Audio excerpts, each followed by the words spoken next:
Benjamin Hoover on the CME trading floor for you once again this morning. And looking around the markets, it's kind of S&P is basically unchanged. Rates are slightly softer, although it's like 100% chance that we're going to cut in September is about what we do going forward from here. As you can see, not surprisingly, volatility is softer, actually slowed up a bit this morning, softer in the 10-year, but firmer in S&P and the SOFR shorter term rates. This is after a couple of days of volatility softening across the board. In other news, you did see a great deal of strength in the Japanese yen as they're looking to imply hikes in Japan going forward, possibly 15 basis points by the year end, which is only pretty hawkish for them. For us though, as I said, it's like almost certain cut for the next meeting, and as we mentioned, so probably as many as 3 before the end of the year. On stock specifics, nothing too much out today, although we do have GameStop releasing their earnings later today. Other than that, the geopolitical news has been focused with the Epstein letter, birthday card, or whatever. We'll see how many denies come out of that. Mine, whatever. We'll see. We do have some further revisions to the jobs numbers, which I'm going to hang on for, because it should be out in about a minute, so we can see how the market reacts to that. These are revisions on the revisions. This is like the final. No, this is what it was. So let's just keep an eye on what's going on there.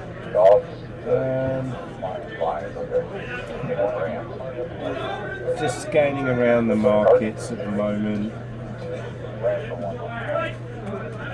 Yeah, it's been a pretty quiet Tuesday start today. Tomorrow we have PPI. That's going to be a big inflation number. We'll have a bearing on maybe how many cuts we do see for the rest of this year. And let's have a look.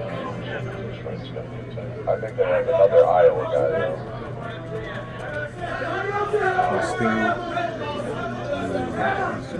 So the benchmark payroll revision was actually even worse than expected. So the revision survey was expecting a reduction. The 682,000 is actually coming as 911,000. So a fairly large subtraction of jobs there. That has given a boost to rates. We just saw the curve go from higher implied rates in the day to now lower. So everything is, the SOFR market's moving up.